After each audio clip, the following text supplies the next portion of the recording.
An initiative of the Greater Des Moines Partnership formed in 2007, the Business Innovation Zone, the BIZ, exists to connect entrepreneurial needs with qualified resources and to provide guided professional and business direction. The BIZ helps entrepreneurs maximize their successes by helping them navigate resources, strengthen knowledge, improve skills, form strategic alliances, and secure proper capitalization. To find out more about the BIZ, visit www.bizci.org.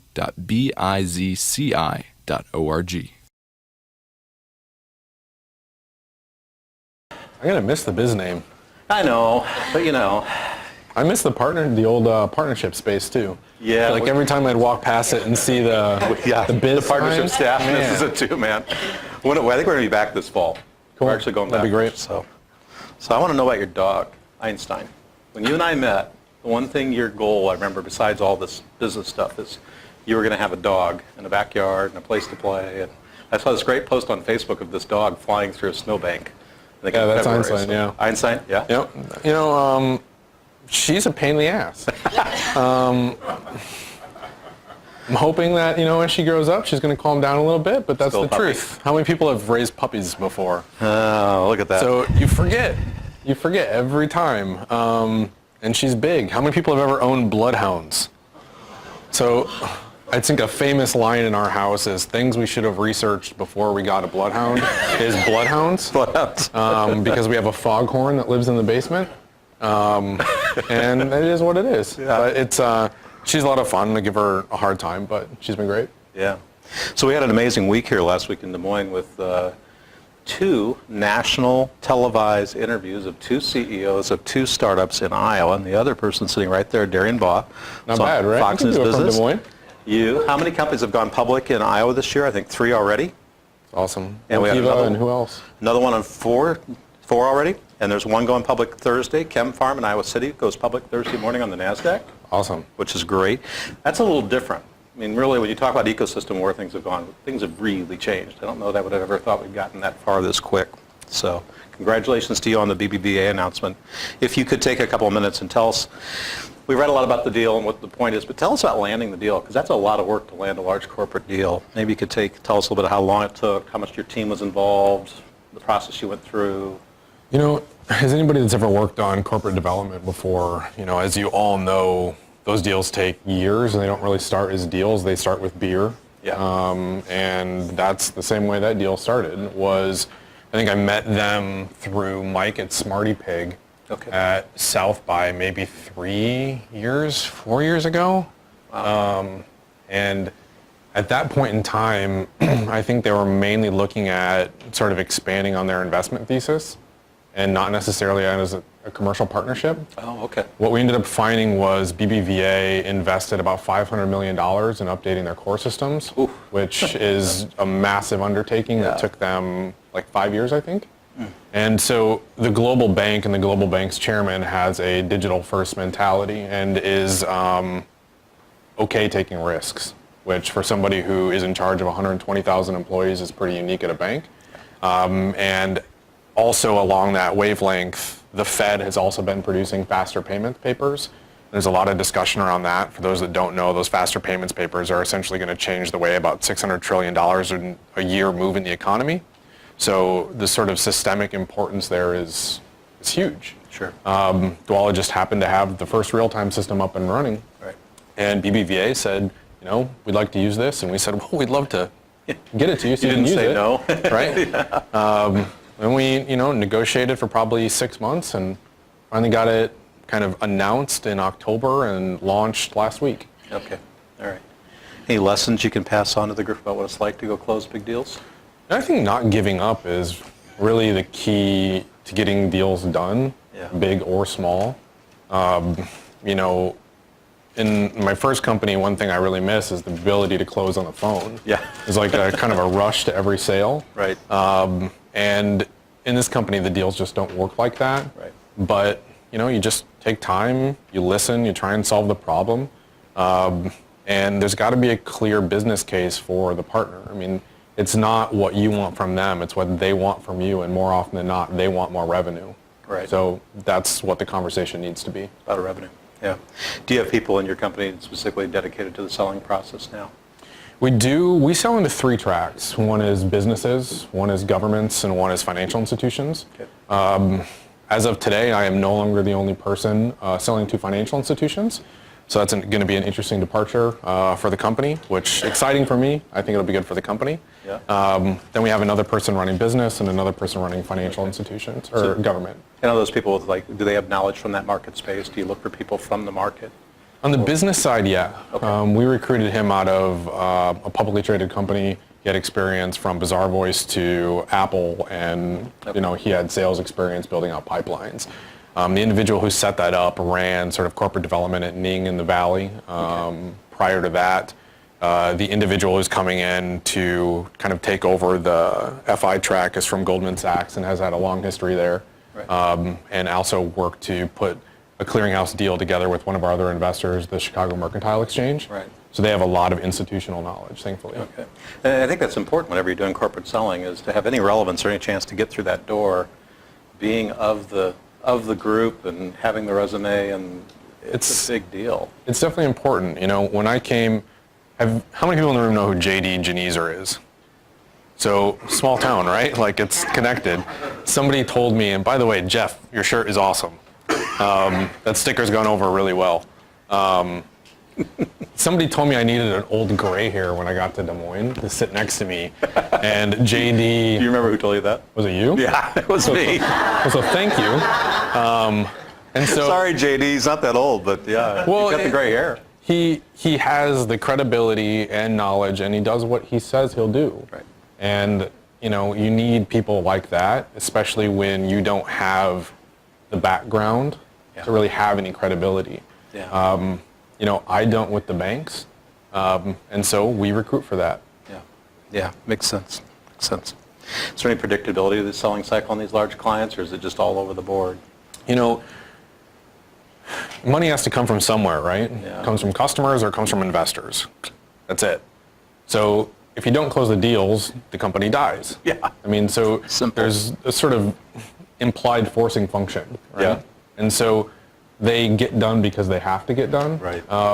And our company is still young enough, selling a product that's new enough, that the life cycle still is not fully understood. Okay. 5 years from now, our company and analysts will probably understand it better, but right now you're just guessing. Yeah. Is there any other sales processes, anything from the selling side you'd recommend, where a lot of this conversation is about scaling a company from that first instance of a product to where you are and where some other people have gotten to, where you have true critical mass? And I think a lot of it just depends on who you're selling to, right? If you're selling a consumer product where somebody's giving you a credit card for something, it's about giving them what they want and getting their money. Yeah. I don't mean to sound that capitalistic about it, but that's what it is. It's selling a retail product, Right. And that's okay.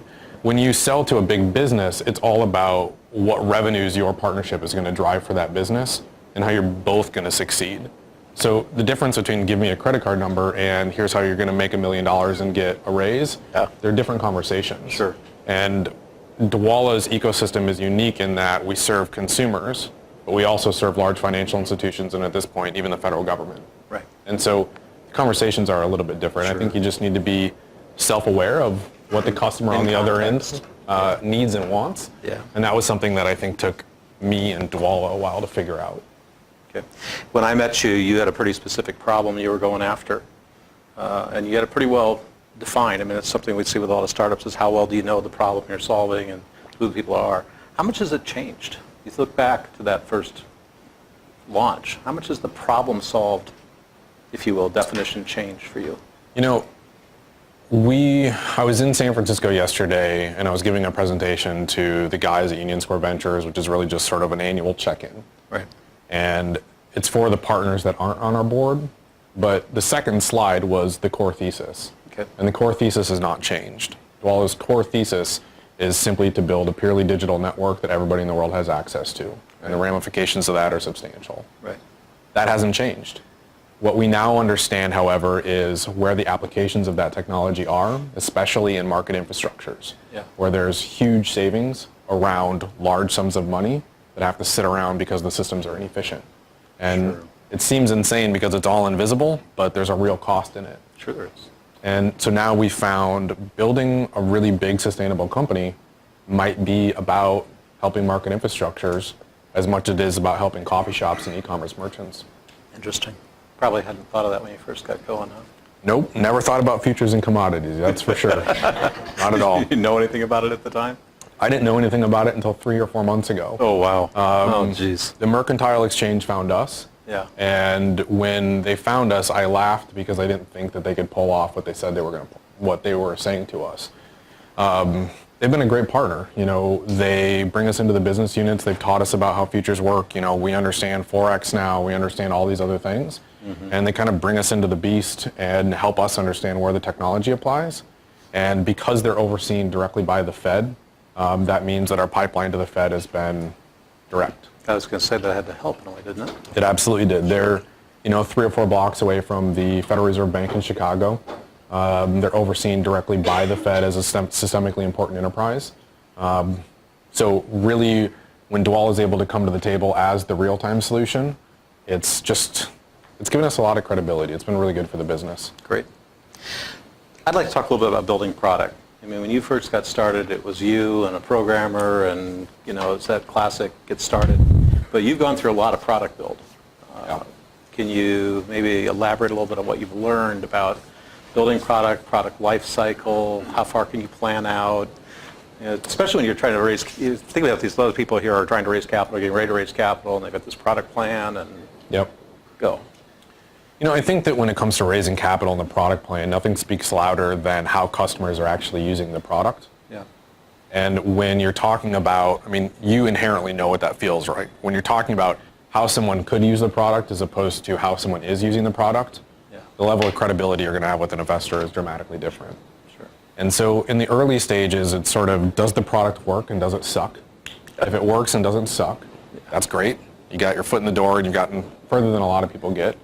And if you can then get to, well, this is how people are using the product, this is how many people like that are in the market, so this is how big my addressable market is, and this is how much money it's going to take to get to the next milestone, whatever that may be.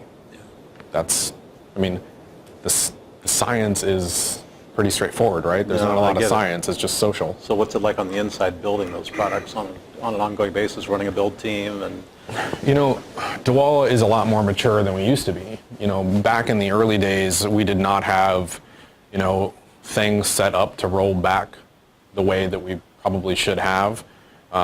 We did not have teams managing the infrastructure and builds and so on and so forth. We were just trying to make it work. right. And now we operate on strict iterations that are inside of cycles we're going through planning right now, so the whole company spends 3 full days every 6 weeks going through what their workload's going to look like over that time period. The work is basically prioritized by the managers, agreed on by leadership, and it works through the CI pipe and is tracked every step of the way. It gives legal, InfoSec, everybody the access they need, and comes out the other side. And we launch it as it comes out the other side. And every 6 weeks, we do it again, and we do it again, and we do it again. And so that's sort of the life cycle for ideas in our company. It's worked well. It's a method that Arjun, who came to us from Twitter, brought in with him. Yeah. So we've been able to benefit a lot from that. And from there, it's all about build it, measure it, and iterate. And if you can't measure something, it means it sucks, so you should kill it. Thank you for saying that, because I guess it's a great idea. Yeah, fine. How does it work? Yeah. Well, ideas are interesting, right? But Yeah. you got to go back to the money only comes from somewhere. It comes Right. from investors or it comes from customers. And if the idea doesn't contribute to, you know, investor success, which really means customer success, then, you know, some ideas are neat things to do at 2 a.m. when you can't sleep, but that doesn't mean they're things that should go to production. Right. What have you done for marketing? I mean, a lot of people that know Dwala from Des Moines know it as this consumer side. That's really all a lot of people understand as the consumer-facing piece. But how do you market? What's your focus for marketing? So I think there's a lot of companies that have enough margin to really dig into marketing. So if you're selling a $1,000 product, you can spend a lot of money to acquire that customer as long as you've got decent margin in the $1,000 product, right? And that was something that I didn't understand in my first company. Had I understood it, I think I would have been able to scale it out a lot further. Dwala, on the other hand, at 25 cents, whatever the fee model is, doesn't have that same $1,000 kind of hook on the other side. Right. And so we don't spend on marketing in that way because of that. However, the thing that's worked best for us is don't screw up the value proposition. Give people simple tools and find other products and services that they need. So connect them. That's it. Yeah. You know, people and businesses that we found are willing to pay for control, security, and service. And so we have government customers that have extended needs well above and beyond what a coffee shop would need. Sure. CME, although they're using the same engine that Mars Cafe uses, they have different needs. Sure. And so we'll charge them for that, and those prices will never show up on our website. Right. So your marketing really has remained very direct, very, very focused. And you obviously do a lot of PR as well. We do focus on PR as a way to get the message out. We're also fortunate that we've got a real-time system end-to-end up and running at a time when the rest of the payments market is just talking about what it could be. And so if you want real-time, there's one place you can buy it. And it's Dwala. That's it. Doesn't matter if you're JP Morgan or you're Chase or your Bankers Trust or UMB. If you decide you want it, and part of your purchasing decision is actually seeing that it works with other people, Dwala is the only game in town. Right. And so that will not last forever, but it does mean that we have a unique opportunity to manage those conversations into sort of who's serious and who's going to move. And I do think it's going to help us get through the next series of integrations. Sure. Can I talk a little bit more about how you guys execute? I love what you're talking about your 6-week build cycles, and you spend 3 full days. I think a lot of people would be amazed to think the team spends 3 whole days just planning for 6 weeks. Talk about the other things you do from an execution standpoint. You guys have a lot of regulatory that you've got to be dealing with, or at least have to be sensitive to. You have a very high-risk environment. You're talking about, deliver the product and keep people secure and safe, but you guys are the key holders. So what other process things have you had to do? What has become, as you've gotten a bigger company, what's had to be put in place? The guys who run InfoSec and the attorney that oversees the company, she used to be responsible for PayPal Canada, and she came over and now is responsible for, Dwala. And the individual who came over and now runs InfoSec, he came to us from, I actually can't remember the name of the company, Dan Foss. Thank you, Liz, recruiter, by the way. A very good one, I might add. These particular folks have the mandate to be responsible for that piece of the business, and that piece of the business has gotten so sophisticated that I can't speak to the nuances of it anymore. I can imagine. And so we need to hire the right people with the right credentials to be responsible, and the business has just gotten to a level of maturity where we need to recruit best in breed, not just someone to do the job. Right. And we've been fortunate. We've been able to continue to find those people in Des Moines, in the Bay, in New York. So those people have to be very much part of every planning cycle. They are embedded in everything. So, absolutely everything. Turning on the team when you're doing your dev planning. I think that, we look at a lot of it as cross-functional resources. Right.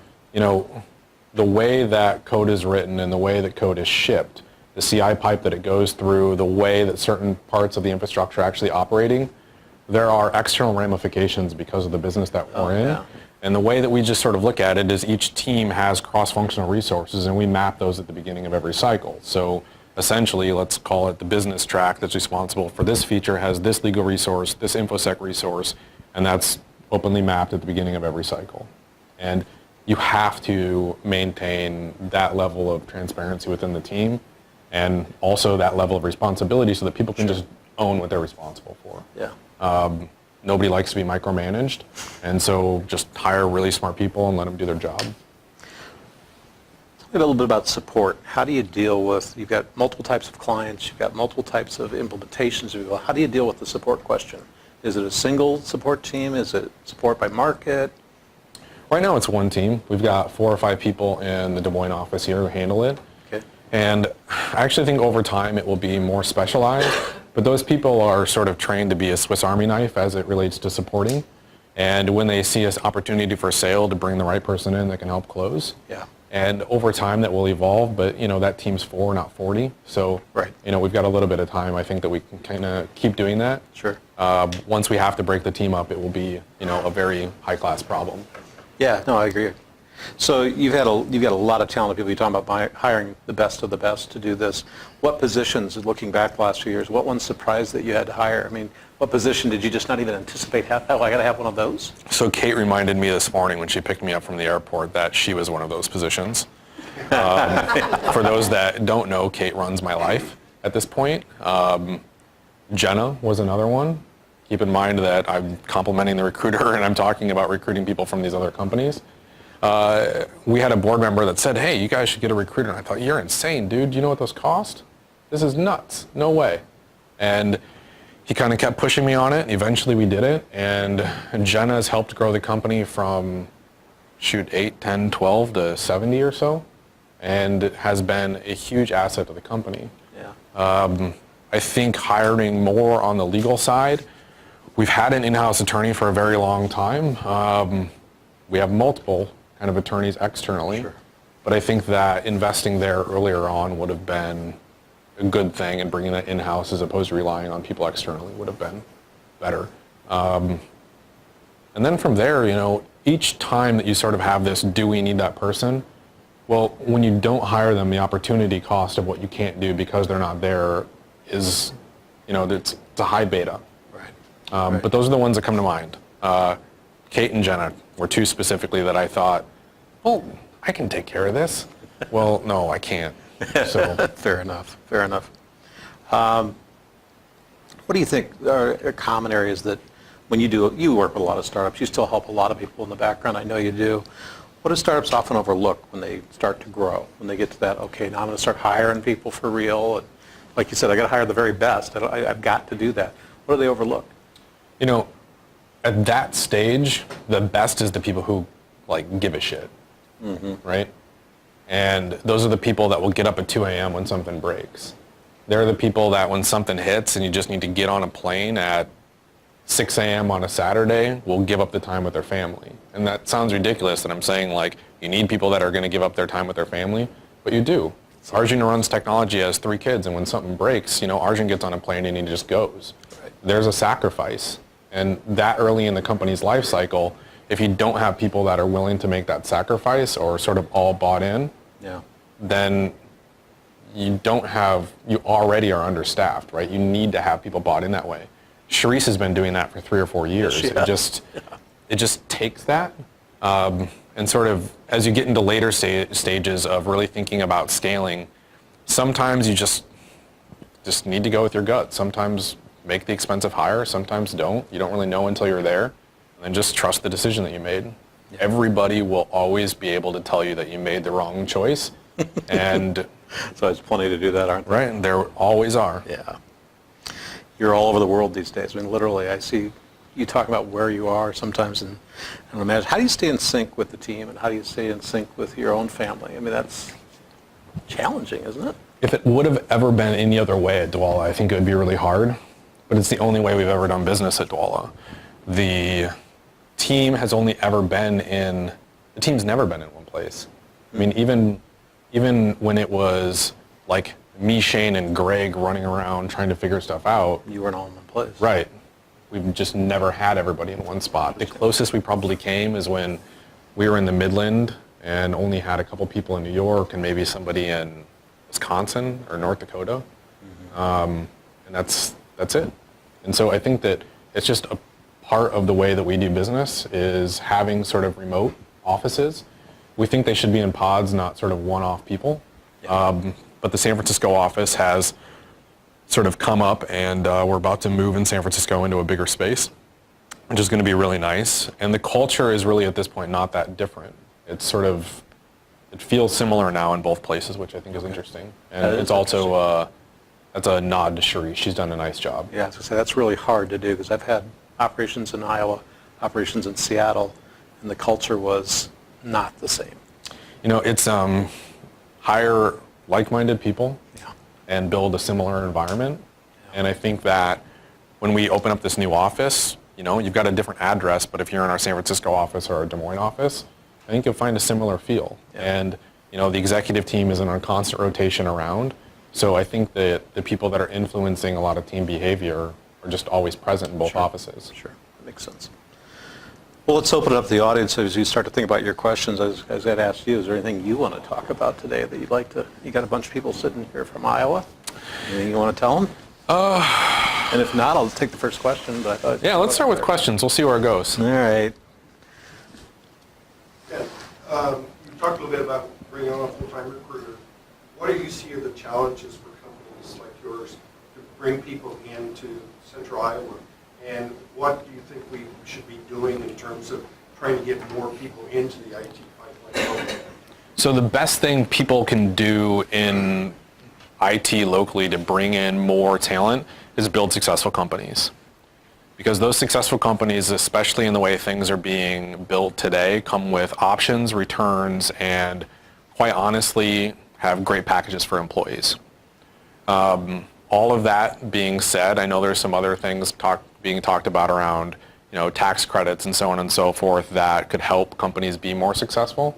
I think those are all great, but the best thing we can do is build great sustainable companies that pay really well. I also think that it's important to keep in mind that there are a ton of really great people here, and by and large, most jobs can be basically, you can hire for them in Des Moines. It's possible. The people are here. The hole that we found was sort of executive management talent that had built fast-growing teams in the past in a technology company, and specifically in ones that people knew, like Twitter, Facebook, Google, so on and so forth. So what my big question was sparked because of your BBVA announcement on CNBC not too many hours ago. What is that going to mean to Dwala? Does that really change the landscape? Does that mean you'll actually be able to use, let's say, for foreign trade or something like that? FX and additional currencies are something which are definitely things we think about in the future, but the sort of direct business case today is all about getting businesses that want real-time accounts at BBVA. That's what we're focused on today. And what that means for Dwala is everybody who's been coming to us over the last couple of years saying, well, I don't want this delay. How do I get access to FiSync? I understand what Dwala is. I understand what FiSync is. I want it. Where do I get it? Well, we couldn't say you could even have it. You had to pretty much live in Des Moines, Iowa, and have a Veridian credit union account. Now we can say to the rest of the country, including technology companies in the Bay, if you want it, go get it at BBVA. It's a huge departure from, a week before the announcement. Sure. And that's the focus. Yeah.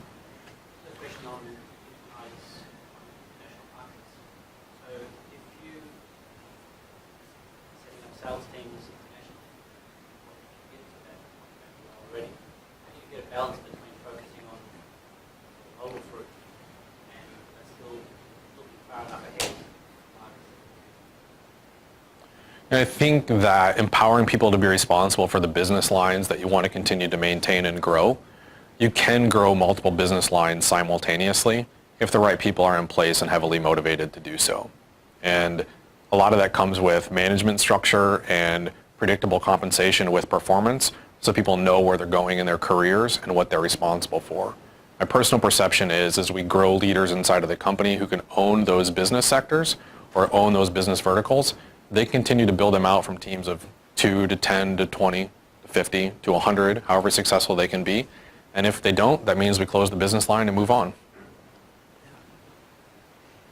You guys are being very, very quiet in here. Back there.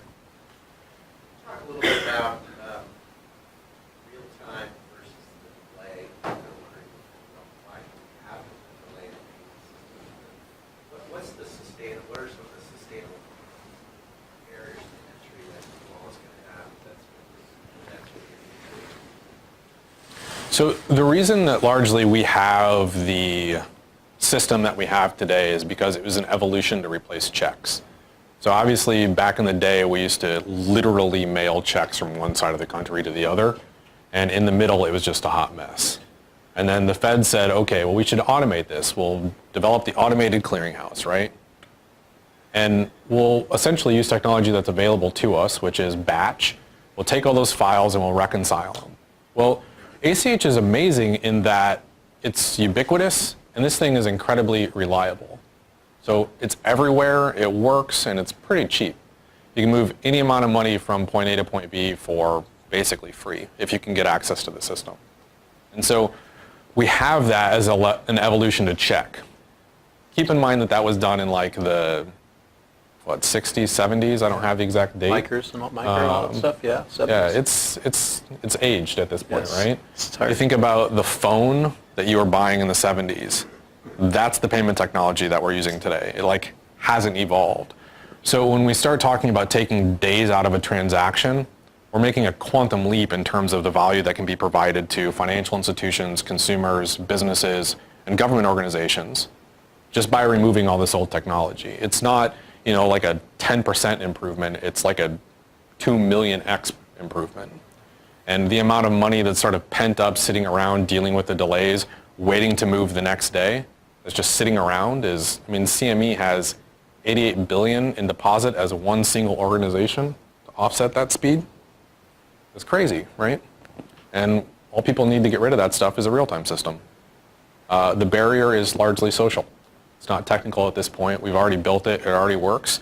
But also keep in mind that if I go to the Fed, if I go to a conference, or if I go to a bank, this is what I look like, right? I'm talking to you about real-time systems.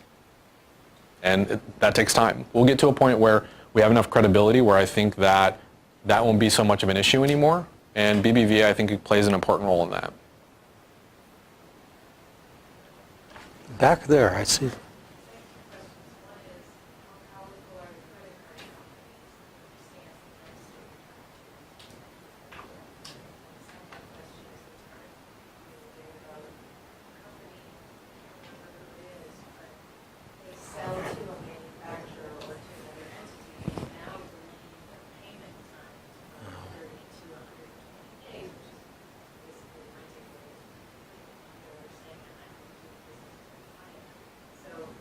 Doing all this great stuff over here to shorten that and make it less expensive to get those factors we were over there extending it. Credit card companies are in an interesting spot because at the end of the day, they found this wonderful behavior that people have gotten used to, right? But the technology behind that behavior, what happens after you swipe the card using a static 16-digit account number, even if it's tokenized on EMV, it's expensive and it takes days. And so the question is not whether or not the market will move to real time. It's just simply a question of when and what role the existing networks will play in that. And because it's so new, I'm not sure that we quite know. But over time, we see ourselves as a potential partner to those companies because if they had behind the scenes access to something where they could get the bits from point A to point B or the money from point A to point B in real time, it would remove a lot of risk for them. And so how we get there is anybody's guess, but it gets easier the more Dwala scales. Yeah, and that whole thing with payment delay, what we're hearing is some big companies say, I'll pay you in 120 days, and if you don't like it, go away. There's always going to be people wanting to do that, and they can do it short term and be okay, long term it affects them. But those same companies are wanting to get their cash faster and faster, so they're working a spread. We used to do it too. You work a spread of when your cash comes in before it goes in and when it goes out. Oh, it no doubt should be illegal. There's a lot of things I'd love to say should be illegal, but I'll leave it to the lawmakers to sort that one out. As we found, there are a lot of business rules that different companies have in terms of they want to hold on to a payment, they want to delay a payment, they want the float, so on and so forth. When you think about real time, I think the important differentiation is it's really just anytime payments. The money is just where it's supposed to be when it's supposed to be there. And the unfortunate side is business behavior and business rules that sort of hold on to money too long won't be fixed until it's sort of mandated that they can't do it. But a real-time system at least allows both parties to, once the transaction is complete, that the liquidity is instantaneous, which we think is really important. I also am seeing companies that don't delay payment, that are paying quickly, leveraging it for better service. Not just better price, but better service. And they're getting it because the vendor likes getting paid early. So the more we have partnerships, the more important that is. Yeah. Can you talk a little bit about security? Because I got to think that would be something that might be up at night. And you look at all these big companies that get hacked all the time. And I got to think that, what do you put in place to make sure that doesn't happen at all? I think that security is one of those things that when you get started, you don't fully understand. You just know that you need things like encryption and you need certificates. But when it comes down to actual system level encryption and protecting the system against attacks, you have to hire really smart people that have done it in the past who are, again, best of breed. And the way that we look at it is making the right people responsible for monitoring and protecting the system against abuse. Dwell is actually led with real-time fraud monitoring, and we have analysts right here in Des Moines that handle that. They teach the machine what bad behavior looks like, and they can analyze it and look at it and respond to it in real time. That's something that's new for a network. We've also led on tokenizing account access. On the consumer level, you have to give access and permission to a third-party application that replaces, that token replaces a 16-digit card number. We also have been leading on replacing the account level data at the bank. The BBVA integration actually stops an account number and routing number from ever entering our system. So we're initiating real-time transactions over a token that if somebody else gets it is garbage, which is a huge departure from two deposits. Instant authorization, revocability, and also the information is just not there. Also, when you exchange money on Dwell's network, the PII and also the payment data, other than the amount and who the basically sender is not exchanged. So the receiver never sees that information. A merchant doesn't get the equivalent of a 16-digit account number they can go back to. So by design, there are a lot of things that just don't exist in our system. And in terms of sort of us making sure that we keep the system safe and secure, just hire really good people who are empowered to do their job and take care of it. Does real-time actually help you prevent fraud in a way? You know, real-time changes the fraud paradigm dramatically because most payments are actually analyzed after they occur. Right, that's what I was thinking. Where in a real-time system, payments and identities need to be analyzed and reacted to prior to the transaction happening. Because once the transaction occurs, the transaction is done. Yeah. Right? So you have to, and we have to think about fraud as something to look at around the transaction, not necessarily at the point of the transaction. Right. Because if the network doesn't see it and respond to it early, then we lose. Right. Yeah. As you grew, you had to hire. You probably hired some people that do things that you didn't want to do or your weakness, then you had to hire for growth. But the question is, your roles changed. How did you hire people, and how did you select people that were good things for you that you were good at, you know, and you moved away from that? Then how did you train them, or did you just let them run them? So I think the only thing in the organization I'm the best at is doing this. I think I can sit up here and I can talk to you guys about what it is that we do and why I think it's important, why the company was started and where we're going. But when it comes to writing the security standards, building the CI pipe, writing the code, doing the marketing, talking to the press, talking to, our government customers, I'm not the best at that. And so there's humility in working on a project long enough to see all of your original work completely depreciated and replaced by better work. And a lot of pride too, though. It's Team pride. That's just it too. People are going to own things as much as I did, if not more, when they produce it. And their work is better than mine was. And so I think that I will continue to do what I think I'm the best at. And if somebody comes along that we discover is way better than I am, well, I'm a shareholder in the company too, and I want it to be successful, and I believe in where it's going. And my job now is to basically find the right people for the right roles and get out of their way, but make sure they have the right bumpers, and also make sure they understand what a career path at Dwell looks like. I'm just curious, do you see with Apple coming out with Apple Pay or all the other stuff, like you guys have an iOS app that you use, but do you see yourself, who do you see Dwell and Apple in the future? Are they like competition? Are they partners? It's definitely not competition. But I think if you fight with Apple on a consumer product, you lose. I think that's a good rule of thumb for most startups, is just that's not a fight you probably want to pick. All that being said, if you make a payment with Apple Pay, you're making a payment with Visa, MasterCard, I think American Express is supported. It's networks, right? And we see ourselves as a network that belongs alongside of those networks.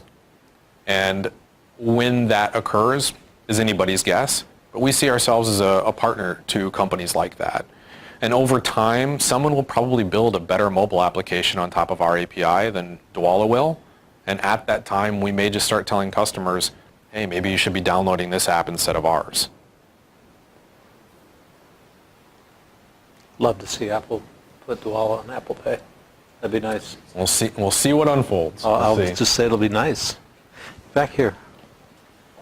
Following up on the earlier discussion about security, as you talked about larger and larger sums of money, I'm wondering who insures that? Is that something that you're insuring, you're guaranteeing the integrity of the high-speed connection, or not connection, or who's assuming that risk? And the second part of the question is, how do you price this relationship?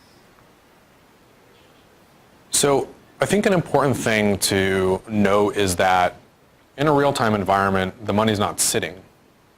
It is where it is supposed to be at all points in time. In the event that a transaction fails, the money never left. In the event that a transaction is successful, the money's where it's supposed to be. So there's no limbo. And because Duala is not a financial institution, we're just an interoperability protocol that sits between the financial institutions, essentially Duala as a network never holds that money. We're just a trusted, almost in a sense, a clearinghouse in between those financial institutions. So it's never residing in Duala's system in the way that you think about a traditional payment system working. It's simply where it's supposed to be. And so it's not that there's not risk, let's say, if the system malfunctions or so on and so forth, but there's no limbo. We're never taking ownership of it. It's in the sender's account or it's in the receiver's account. And I apologize. What was the second question? Just to follow up on that, what if the money starts in the U.S. and it's supposed to go to France, but it ends up in Russia? So the easy part about that is we only operate domestically today, so it's not something I'm totally worried about. When we look at international markets around how we're actually settling between each country's settlement system and what that reporting, compliance, so on and so forth looks like, I would probably have a better answer than we're just not there yet. The pricing was the second part. As you get into these, not 25 cents a transaction anymore. You know, pricing against real time is very nebulous because the only RTGS system that banks are used to buying is Fedwire, right? And when you look at Fedwire, the sort of settlement window opens at 8:30 p.m. and it's closed at 5:30 p.m. and it's got, it too is running on batch. So it's closed at night, it's closed on the weekends, and it's closed on holidays. And you think about what would someone who needs to get money from point A to point B, that is a large corporate, pay to move like $20 million. They need to do it at 7 p.m. on Saturday. Would they pay more than they would for a wire just to get it there? The answer is yes, probably they would. And who would set that price? Probably not Duala, probably the bank. And so therein lies the answer. I think the banks are actually going to end up setting the prices that a lot of these initial businesses will pay. However, on the consumer side, we'll remain focused on giving everybody access to the rails with a predictable set of prices. I do think that a large volume of revenue will be driven by these sort of bank-driven opportunities, which they're saying, well, you can't even use this tool, it's not available. If you want to do this, use this tool. This is the price. I'll take the one down here. I'll get back to you. You, of course, have been a wonderful entrepreneur your entire adult life.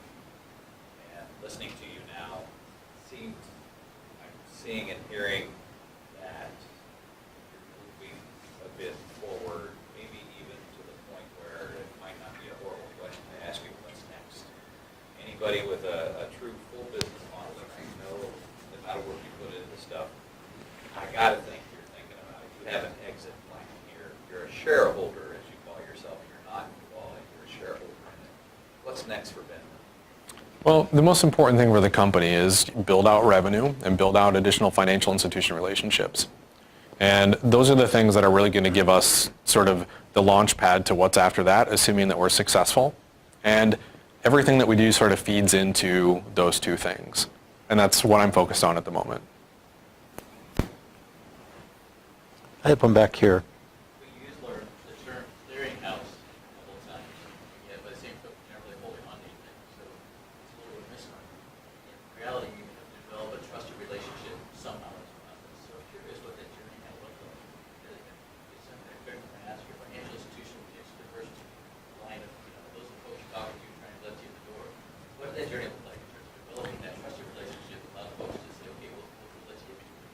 Messy? Yeah. I think your shirt describes it best. I don't know if everybody can see Maybe. this shirt. He posted this on Facebook. You know, It's an octopus and George Washington and money and it's a binary octopus eating San Francisco with the binary logo on octopus its eating head. San Francisco. I like it. Thanks. Yeah. You know, I didn't start this having any idea what I was getting myself into. I had no idea. However, I got deep enough in and so close to complete personal bankruptcy that I had no choice to make it work. That's the truth. That's what projects look like for everybody in the room, right? That's how you get your start. And when you start a new project, you basically just leverage everything you had before it, right? Which hopefully is more than you had before that project. But, you know, in my case, it took about 2.5 years of trying to figure out how to legally get the product and the company into the market. And that's when I came to Des Moines. Folks in Des Moines listened to me a lot, met me for coffee, gave me a lot of really sage advice. The most pivotal moment of advice for me came from Suku, as far as the business model that our business would have, not the revenue model, but the business structure. And Suku introduced me to a friend who helped advise it, and through that I was introduced by maybe either you or Christian to the ICUL, which was TMG, TMGFS, and also Viridian Credit Union. Learned about QSOs, got a deal done, launched the product in 2010 in December, and then it was all about, okay, well, what's next? Yeah. We never thought about features, market infrastructures, and things like that in December of 2010. We thought if people had access to this, more people would use it, and that's as far as the thesis went. I'm wondering about funding, getting investment in your role. For example, not getting too much funding, not getting too little, so that the scaling is higher. You know, I think that it's important to find investors that you want to work with. Like the moment where you think, I have a board meeting, I don't want to hang out with these people, like, you're kind of screwed.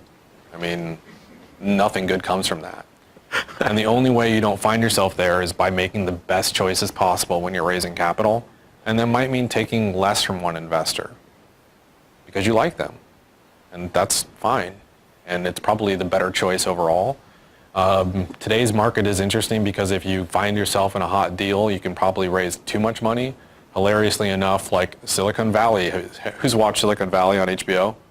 So you should watch this. Like the last episode is making fun of this very situation. You raise too much money at too high of an evaluation, then you can't actually get enough traction to raise the next round or sell the company because it's valued so high that you're totally screwed just because you had a hot round. And it's hilarious that it was covered on Silicon Valley and like that's where it was talked about, but it's a real risk in today's market of you just need to make sure that you raise the appropriate amount, and that's what your gut says is the appropriate amount. There's no perfect formula for it, and find the right people to work with. There's a lot of people I know that applies to that have ended up with investors that they didn't want to be in the room with. And that is, having sat with a few of them, that's a painful place to be, and it's hard to change. You know, I think that you have to ask yourself when you're adding a board member or when you're adding a team member you're going to work with a lot, like, would I work with this person? Would I work for this person? Mm-hmm. If this person asked me to go do something, would I go to work for them? Yeah. If you're not really sure, then the answer is just absolutely not. Don't hire that person, don't work with them. Don't take their money. Absolutely. Other questions? I'll take that one back there. Talking about, like-minded teams, just wondering, how do you inject diversity into that thinking as well? So I happen to really enjoy working with a very strong woman COO. And she oversees operations as well as recruiting. And the general effect of that, I believe, has been a nice range of diversity within the company. If it was, I mean, I hate to say this, but if there was a male in that position, we probably wouldn't have the balance that we have in the company. And we just like hire good people, and some good people are dudes and some good people are women. Like it just... But I don't mean just diversity as male and female or black or white. I mean, thinking people that's going to be a pain in the bum. You know, if they're a pain in the bum, thank you for letting me say that word, by the way. I think it means different in Australia. It does a little different in Australia, that's right. It's good diversity. We got the diversity going already. I should say but. You know, That's right. I like bum better. No, I like it. Works for me. I actually said bullocks during a conversation a couple weeks ago to see if I could pull it off. Totally worked. I couldn't believe Cool. it. But in any case, I think you need to strike a balance between people that are very challenging and people that are amicable once a decision is made to sort of join the team and go do the work. That is to say that if expectations are clear over when you're sort of in the discussion mode and when expectations are clear that a decision is made and we're moving forward, if someone can't leave the discussion and debate mode, they have to leave the company.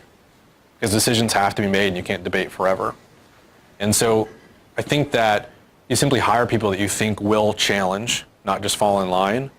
But once a decision is made, trust in their teams to get the work done and measure it accordingly based on the criteria that was set out. That seems a little bit dry, but the expectations need to be clear, and if they're not, you're just perpetually arguing. Which is death. It is death, 100%. It's a very expensive one. It's an expensive death. Yeah, you had mentioned not giving up earlier, and I was wondering if there was a point in your sales, your sales cycle or making deals that you realized, hey, this is working better and I'm getting better results or I'm getting the results that I want. So the best indicator that you're doing the right thing is when somebody trades you money for what you have, right? Yes, as any it is. salesman knows. And so I think that it is that straightforward, right? If you're making an argument of this but no one understands that argument, you have to stop and modify and evolve or find somebody who will understand it, right? Yeah. You can choose your audience or you can adapt to it. And that's the same for selling to a customer a product or talking to an investor about joining your team. Investors are a little bit unique because they're the only people who will ever pay you to be a part of your company. They're an employee who actually pays you millions of dollars to be on your team. All right, I'm going to stop it there. Apologize. I know there's lots more questions, but we're out of time. A couple things. Don't forget to go check out startupiowachat.com. May 20th, Kaylee Williams will be here. So Ben, thank you very much for taking the time. Thank you for having me. Good to see you, Ben. You can leave the mic behind. You don't have to take it.